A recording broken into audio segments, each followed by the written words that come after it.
So the text, as we've said, is an unabashed hymn to the wonders of capitalism and the free market. So choice quotes include: markets prevent monopolies and cartels.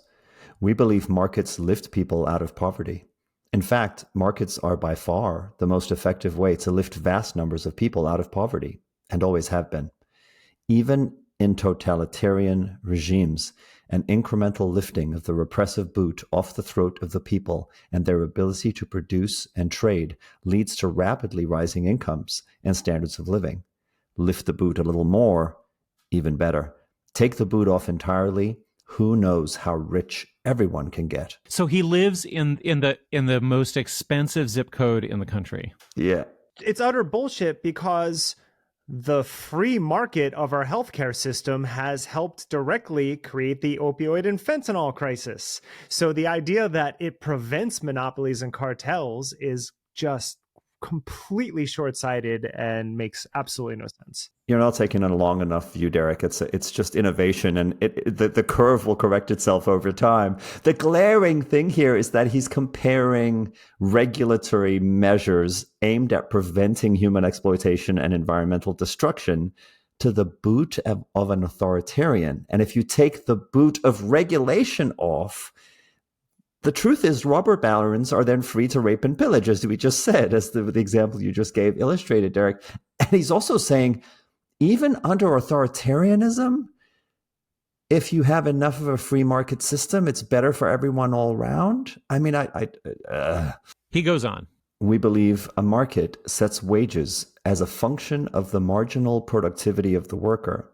Therefore, technology, which raises productivity, drives wages up, not down. This is perhaps the most counterintuitive idea in all of economics. But it's true. And we have 300 years of history that prove it. Yeah, but no citations. This is like, I proved it so hard, I don't need to back it up. So he also hates UBI. We believe a universal basic income would turn people into zoo animals to be farmed by the state. Man was not meant to be farmed. Man was meant to be useful, to be productive, to be proud. Yeah, I mean, if you take proud out of useful, productive, and proud, it kind of sounds like farming anyway. The leap between the zoo and the farming metaphor is kind of perplexing to me as well. But anyway.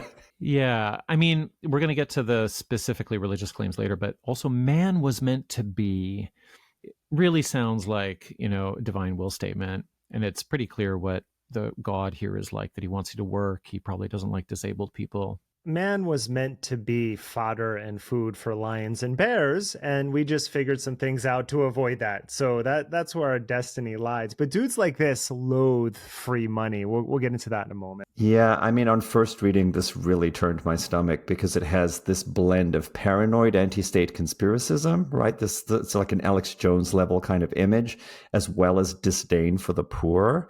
And then through this whole section, I see this kind of sadistic rejection of social safety nets.